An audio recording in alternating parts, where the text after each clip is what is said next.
আমরা আজকে বিগত মে মাসে শেষ হওয়া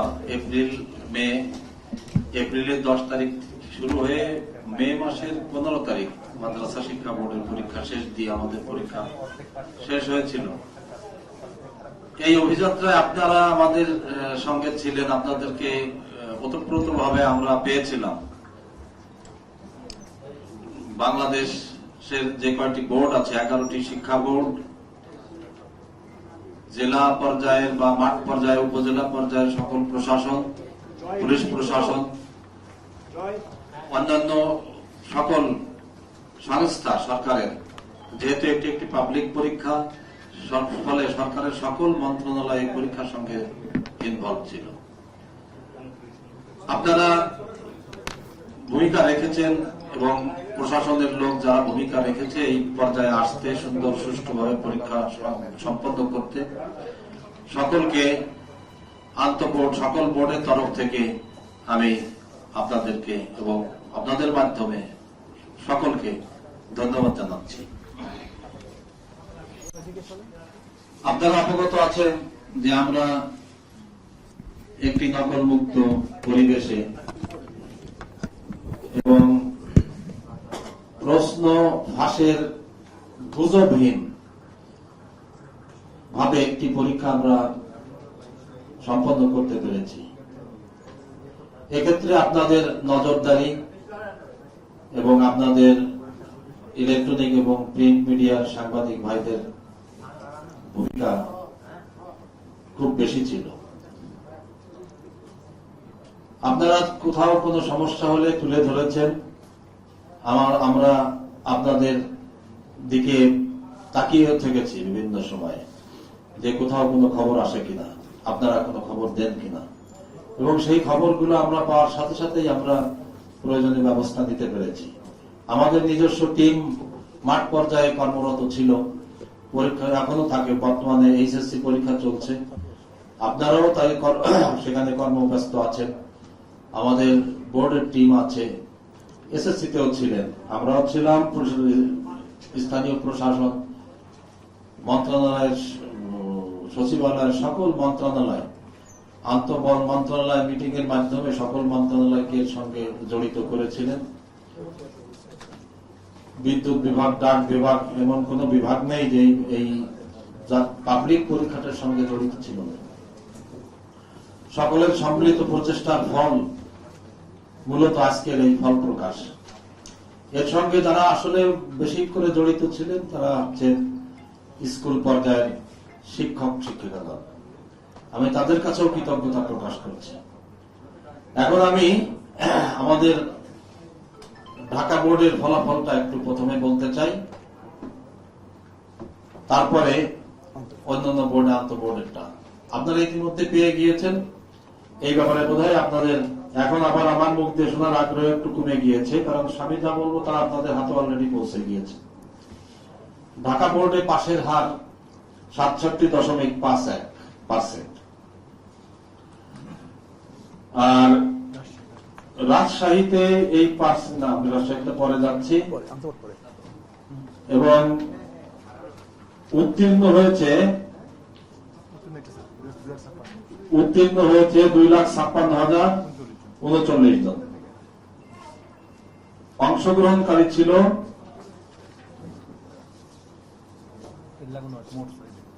3,79,247 জন।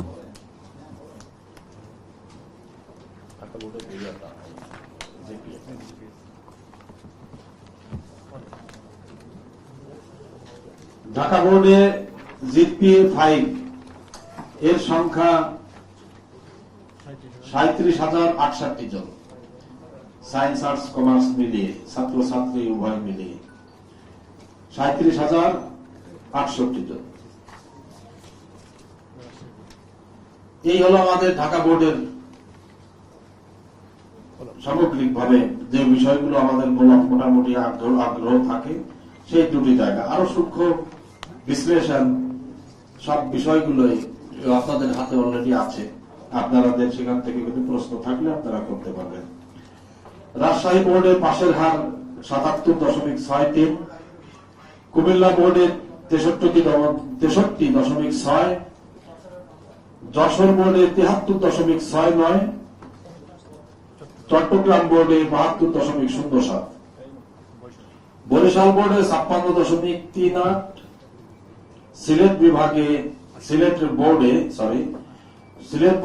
68.57, দিনাজপুর বোর্ডে 67.03, ময়মনসিংহ বোর্ডে 58.22 এবং আমাদের এই 9 বোর্ড সাধারণ শিক্ষা বোর্ডগুলোর গড় হচ্ছে পাশের হার 68.04%।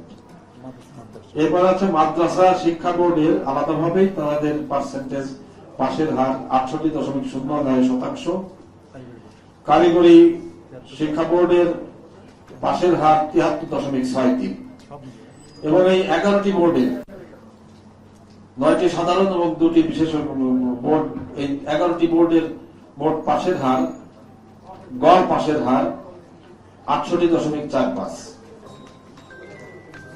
এই হলো আমাদের সামগ্রিক ফলাফলের জায়গাটি।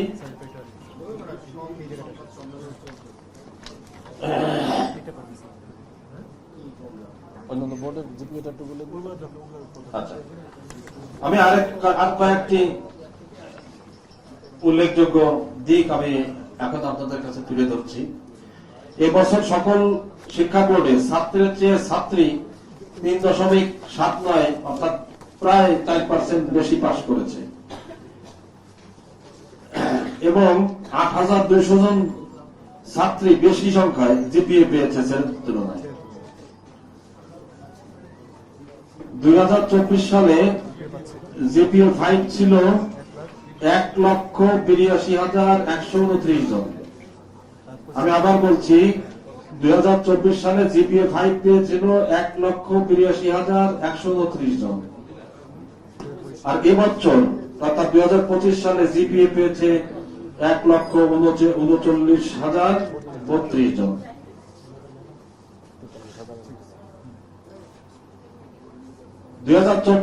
সালে পাশের হার ছিল, গড় পাশের হার ছিল 83.04, এবছর পাশের হার 68.45। মোট প্রতিষ্ঠান বেড়েছে 227টি, মোট কেন্দ্র কমেছে 85টা। এই ছিল আমাদের।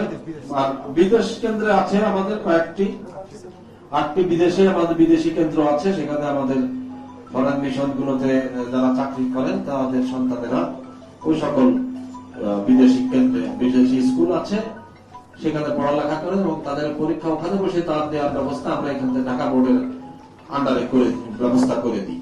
পরীক্ষা প্রশ্ন খাতা উত্তরপত্র একটু দূরে আমাদের শিক্ষকের ব্যবস্থা আছে কূটনৈতিক চ্যানেলে। সেই বিদেশি কেন্দ্রে 8টি কেন্দ্রে পরীক্ষার্থীর সংখ্যা ছিল 427 জন, উত্তীর্ণ হয়েছে 373 জন, অনুত্তীর্ণ হয়েছে মাত্র 54 জন। পাশের শতকরা হার এখানে বেশি 87.35 এবং একটি প্রতিষ্ঠান আছে সেটি 100% উত্তীর্ণ হয়েছে।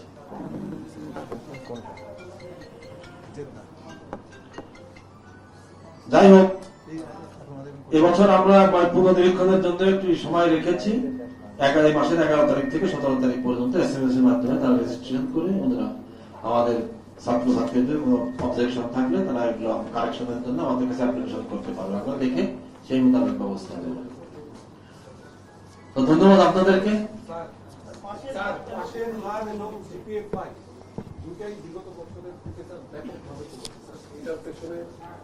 কারণ কি আরেকটি বিষয় হচ্ছে স্যার, বরিশাল বোর্ড এবং সিলেট বোর্ড এই দুই বোর্ডে গত কয়েক বছর ধরে স্যার খারাপ হচ্ছে স্যার।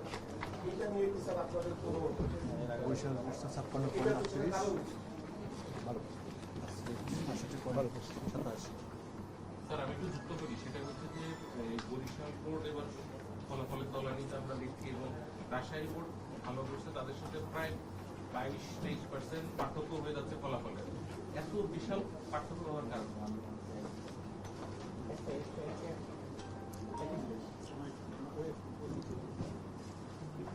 বরিশাল বোর্ডের বিষয়টা আমরা আরো পরবর্তীতে আরো নিবিড়ভাবে এটা নিয়ে চর্চা করতে হবে আমাদের।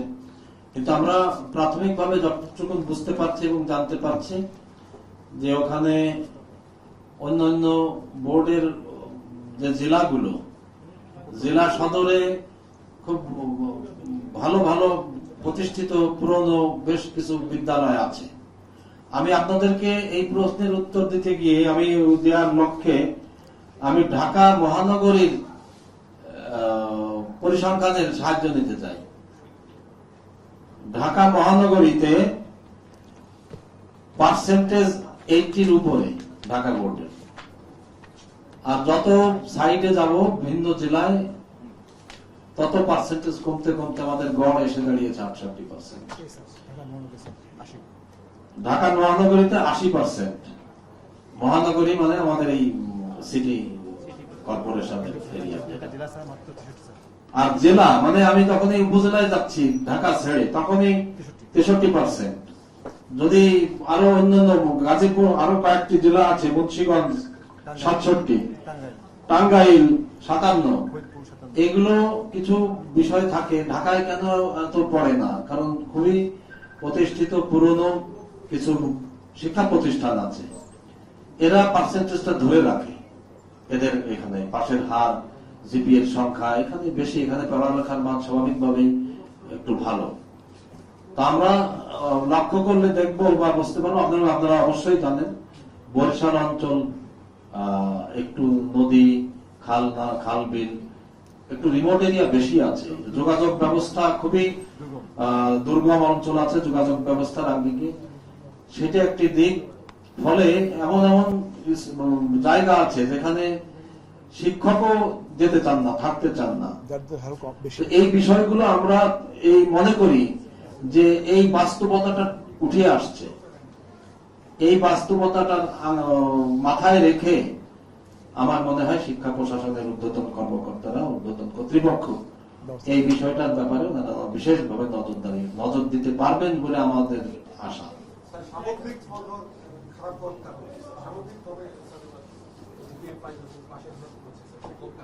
এটা তো আমরা আসলে তুলনা করে বলছি, গতবারের তুলনায়, আগের বিগত বছরগুলোর তুলনায়। কিন্তু আমরা ওরকম কোন লক্ষ্য নিয়ে টার্গেট আমাদের ছিল না যে আমরা পার্সেন্টেজ এত করব, কি জিপিএ এরকম কমাবো, কি বাড়াবো, এরকম কোন টার্গেট নিয়ে আমাদের এই মিশনে আমরা যাত্রা করিনি। আমাদের মিশন ছিল যে পরীক্ষাটি সুন্দরভাবে সম্পন্ন করব। পরীক্ষা কেন্দ্রগুলোতে যেভাবে পরীক্ষা হওয়ার কথা আমরা সেভাবে পরীক্ষাগুলো নেওয়ার চেষ্টা করেছি, আপনারা তার সাক্ষী। আমরা চেষ্টা করেছি প্রশ্ন আউট হবে না এবং তার এমন ভাবে মানুষ বিশ্বাস করবে জিনিসটা যে গুজবেও কান দেবে না, সেরকম একটি পরিবেশ আমরা লক্ষ্য করেছি। আপনারা হয়তো লক্ষ্য করছেন কিনা আপনারা বলবেন। উত্তরপত্র মূল্যায়নে আমাদের কাছে, আমরা যখন শিক্ষকদের সঙ্গে যারা এখানে সেখানে উত্তরপত্র দিতে আসেন, আমরা সিলেক্ট করে এখানে এসে ওনাদের উত্তরপত্র ওনাদেরকে পৌঁছে দিই হাতে, তখন ওনাদেরও প্রশ্ন ছিল আমাদের কোন নির্দেশনা আছে কিনা। আমরা বলেছি যে আমাদের নির্দেশনা বিশেষ কোন নাই, নির্দেশনা আপনারা শিক্ষক সঠিক পেলে যা প্রাপ্য তাই দিবেন, যা প্রাপ্য নয় তা দিবেন না। এইভাবে অর্থাৎ মূল্যায়ন পর্বটিও যা হওয়ার যথাযথভাবে সম্পন্ন হয়ে আমাদের কাছে এই ফলাফলটি আমাদের কাছে এসেছে।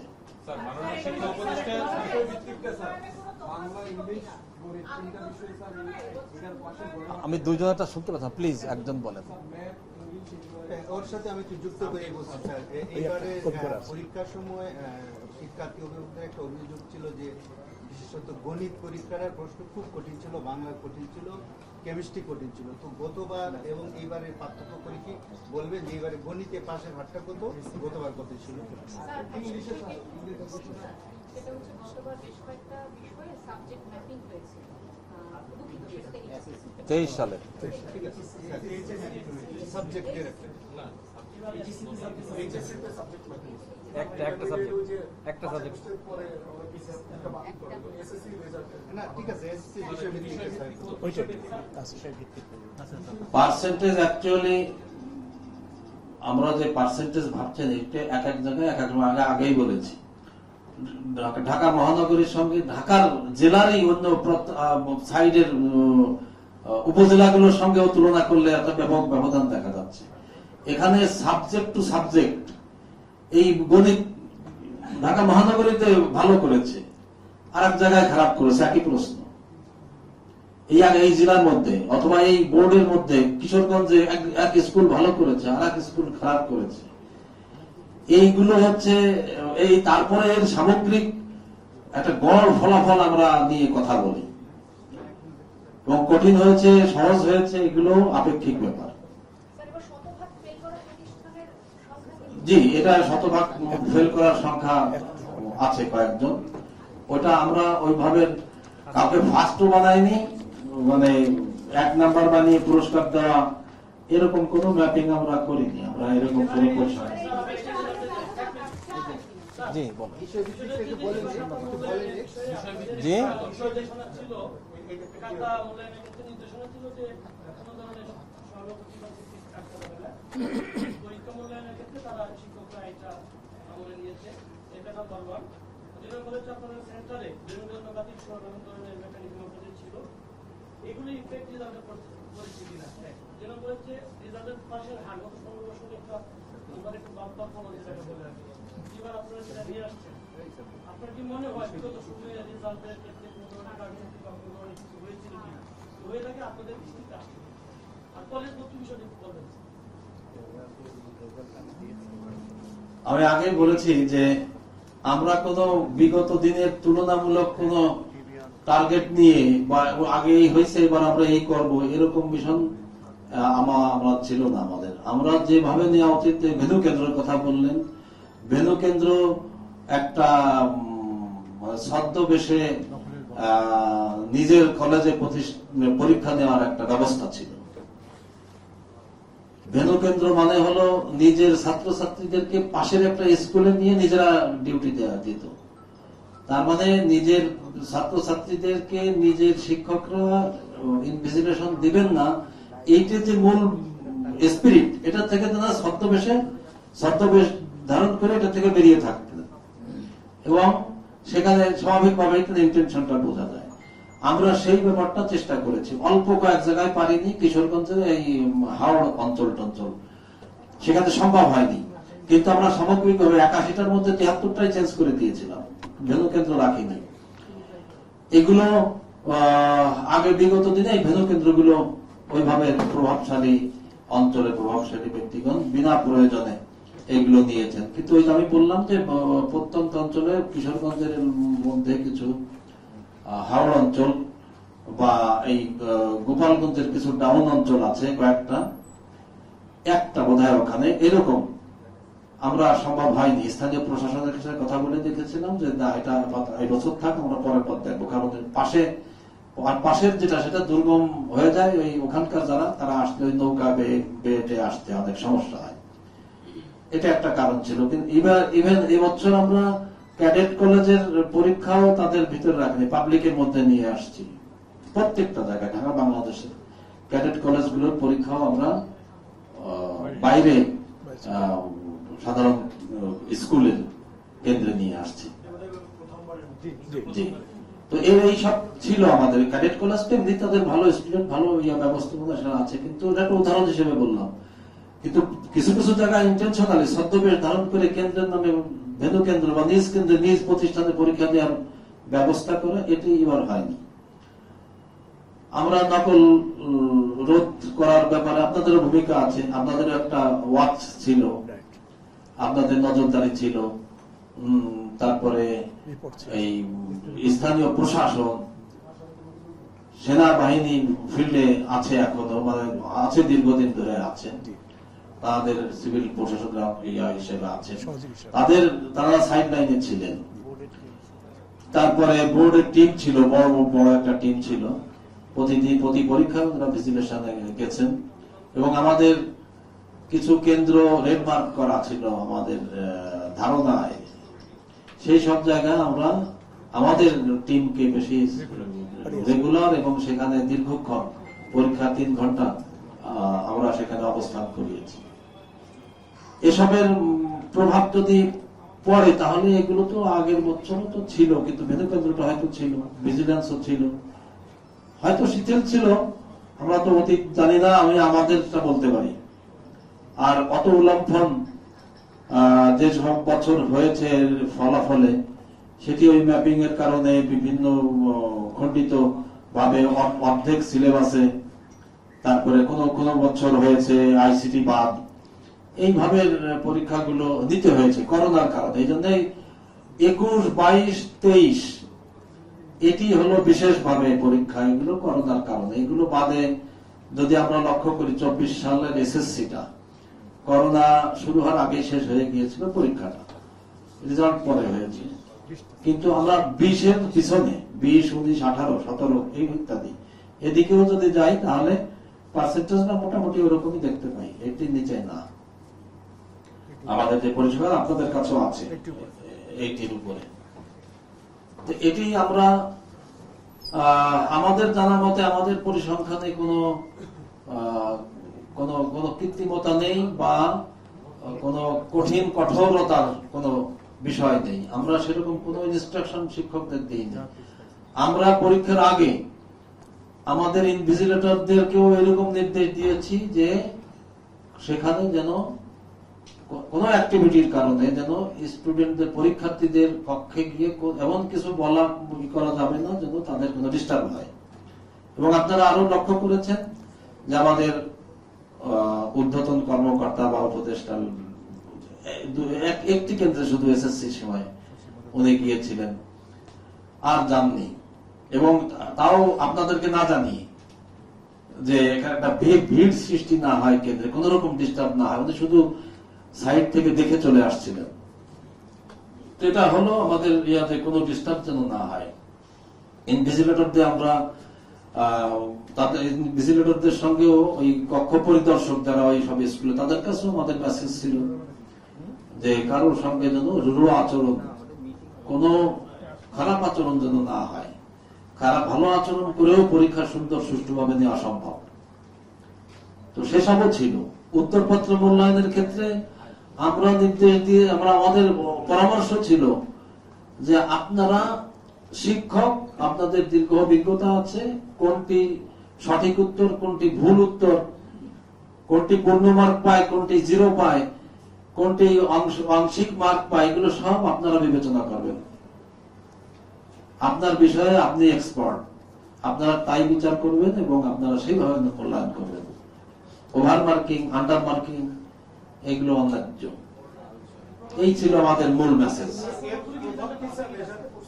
স্যার আমি একদম আপনাকে স্যার স্পষ্ট করে বলি স্যার, যেটা হচ্ছে বিগত সময়ে একটা ইয়া ছিল, কেউ যদি 58 পায় পেতো তাহলে তাকে 60 বানায় দেওয়া হতো, 78 পেলে 80 বানায় না, এবছর আমাদের এরকম কোনো করা হয়নি। আপনারা কি কোনো পরিকল্পনা আছে নাকি সে বোর্ডের সেরা প্রতিষ্ঠান আবার ফিরে আনছেন? এখানে অনেকে না, আমাদের সেরকম পরিকল্পনা নেই আবার এখনো পর্যন্ত। না না না, জিপিএ এর মূল মেসেজটাই এটা। জিপিএ তে আসার কারণ হলো কোনো ফার্স্ট সেকেন্ড থার্ড নাই। গড় নাম্বার স্যার যদি একটু বলেন যে সবচেয়ে খারাপ করেছে কোন সাবজেক্টে? আমরা চারটা সাবজেক্টের নম্বর চাচ্ছি, ইংরেজি এবং গণিত, ইংরেজি, বাংলা, কেমিস্ট্রি। জি, আমাদের আছে, নাম্বারটা দেওয়া যায়। আমরা দিতে পারবো। ইংরেজি, গণিত, বাংলা এবং কেমিস্ট্রি। আচ্ছা, দেব আপনাদেরকে, এটা দিচ্ছি। আমাদের বোর্ড কন্ট্রোলার উনি এই পরিসংখ্যান আপনাদেরকে দিচ্ছেন। কোন সাবজেক্ট বললেন? বাংলা, ইংরেজি, কেমিস্ট্রি। আমি বাংলাতে বলছি, বাংলা ঢাকা বোর্ড 96.84, বাংলা 96.84, ইংলিশ 87.85, গণিত 75.14, পদার্থবিজ্ঞান 92.53, রসায়ন 94.97, ICT 98.34, civics 94.26, accounting 92.49। Dhaka board এটা সামগ্রিক তো এটা করা যায়, এটা বোর্ড ভিত্তিক সাবজেক্ট ভিত্তিক করতে হয়, এটা সামগ্রিক তো করা যায় না। এটা আমি কি দু একটা বলে দিচ্ছি, আমি যেমন রাজশাহী, আমি কি সেটা দিয়ে দেবো আপনাদেরকে? আচ্ছা রেশন দিলে ওনারা ঠিক আছে, আমি এটা ফটো ব্যবস্থা করছি। আচ্ছা, আমি আপনাদেরকে আর একটা পরিসংখ্যান দিই।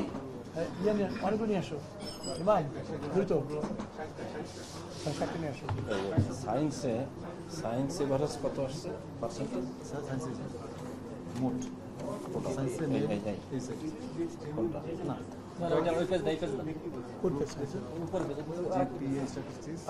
না দিবে না পার্সেন্টেজ সায়েন্সের সাইড পার্সেন্টেজ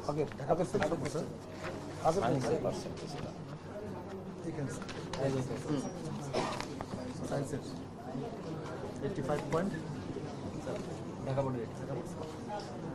আপনারা প্লিজ একটু দেখেন, এই পরিসংখ্যানটা আপনাদেরকে দিই, অর্থাৎ আপনাদের একটু ধারণা হবে। সায়েন্সের আমাদের তো গড়ে পার্সেন্টেজ 67.51, সায়েন্সের পার্সেন্টেজ হচ্ছে পাশের পার্সেন্টেজ 85.29। তাহলে ধারণা করতে পারছেন যে অপর দুটো গ্রুপে কম আছে। হিউম্যানিটিজ আর্টসে হচ্ছে 49.54, আর বিজনেস স্টাডিজ এতে হচ্ছে 67.15। তারপর সায়েন্সের পার্সেন্টেজ আমরা ধারণা করতে পারি যে 85.29, তো এখানে মোটামুটি কাঙ্ক্ষিত আছে, বা এখানে কাঙ্ক্ষিতর বিষয় না, এখানে বেশি আছে, অন্য দুটোই কম আছে।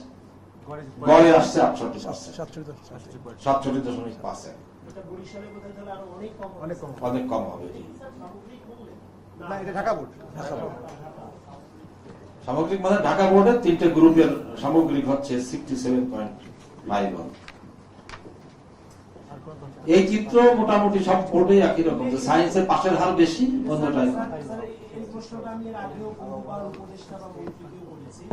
বরিশাল সহ দুই একটা বোর্ড আছে যে তাদের টোটাল সম্মিলিত জিপিএ 5 ঢাকার সেরা একটা শিক্ষা প্রতিষ্ঠানের যে জিপিএ 5 তার চেয়েও কখনো কখনো কম হয়। তো এইগুলোর প্রতি আসলে সরকারের দৃষ্টি কি একটু কম থাকে, না কি বারবারই করতে হয় আর কি একই জিনিস? আমার ধারণা যে এখন ওনারা এই রেজাল্টের ভিত্তিতে মোটামুটি একটা সঠিক ধারণা পাবেন। এই ধারণা মানে একটা গ্রাউন্ড লেভেল হিসাবে এই পরিসংখ্যানগুলো হয়তো কাজে লাগতে পারে। আমার মনে হয় এটির ক্ষেত্রে সরকার মনোযোগী হবেন, এটাকে উন্নয়ন ঘটানোর, এখান থেকে সামনের দিকে যাওয়ার। এখন আপনারা বলবেন যে অনেক খারাপ হয়ে গেছে, আমরা তো ওই খারাপ ভালো তুলনা করলে সেরকম যা হয়েছে সেটি আমি উপস্থাপন করলাম। আর আগে কি হয়েছে আপনারা আমার চেয়ে বেশি জানার কথা সাংবাদিক হিসাবে। সেটা আপনাদের বলতে হবে, না বললে স্যার এটা তো যেমন স্যার আমি আপনাকে গত 20 বছরের এই আপনাদের শীত দেখাতে পারবো। আপনি মাদ্রাসা শিক্ষা বোর্ড যদি দেখেন, আমার খুব মানে আমার মনেই পড়ে না যে ওরা 75-80 নিচে কোনো সময় পেয়েছে, আমি দেখি না। এবার আমি যেটা দেখেছি এবং এটা কাঙ্ক্ষিত যে মানে আসলে কেউ বলে ফেল করাবার জন্যই পরীক্ষা পদ্ধতি, আবার কেউ বলে পাস করাবার জন্যই পরীক্ষা, এই ডিবেট থাকবে। কিন্তু অভিভাবক হিসেবে আমি যেটা মনে করি যে যেটা যোগ্য সেটা বের করে আনাটাই হচ্ছে আসলে আমার এই মূল কাজ। তো এবার আসলে শিক্ষকদের উদারতা বা কোনো চাপ কি কম ছিল যে যা হবে তাই নাম্বারটা দিবে এবং তাই এসছে? জি স্যার, জি জি জি, exactly. Accurately you are right, যে আমাদের উপর মহল থেকে মানে আমাদের ঊর্ধ্বতন কর্তৃপক্ষ থেকে কোনো বিশেষ নির্দেশনা ছিল না, কোনো চাপ ছিল না, কোনো নির্দেশনা ছিল না, যা হবে তাই, এই মেসেজ। আমরা এই মেসেজটাই এক্সামিনারদেরকে দিয়েছি যে আমাদের তরফ থেকে আপনাদের কাছে বিশেষ কোনো নির্দেশনা নেই, অনুরোধ এইটুকু যে আপনারা একটু সময় দিয়ে খাতাটা একটু মূল্যায়ন করবেন, আপনারা যথাযথভাবে মূল্যায়ন করবেন। এই ছেলে মেয়েদেরকে বেশি দেওয়া, বেশি ওভার মূল্যায়ন করাটাও ক্ষতিকর, তার ক্ষতি করা, আর তাকে আন্ডার ইভ্যালুয়েট করাটাও তার জন্য ক্ষতিকর, যেটা হয়। আর এতে বৈষম্য হয়, যার যা পাওয়ার কথা নয় আর যার যা পাওয়ার কথা, এই দুইজনে এক জায়গায় চলে আসে এই সকল অনিয়মের কারণে। ভালো মন্দর মান এক হয়ে যায়, দৃশ্যত বাস্তবে পার্থক্যটা থেকে যায়, সেগুলো আমরা পরে ইউনিভার্সিটি লেভেলে ভর্তি হওয়ার ক্ষেত্রে আমরা শুনতে পাই, দেখতে পাই।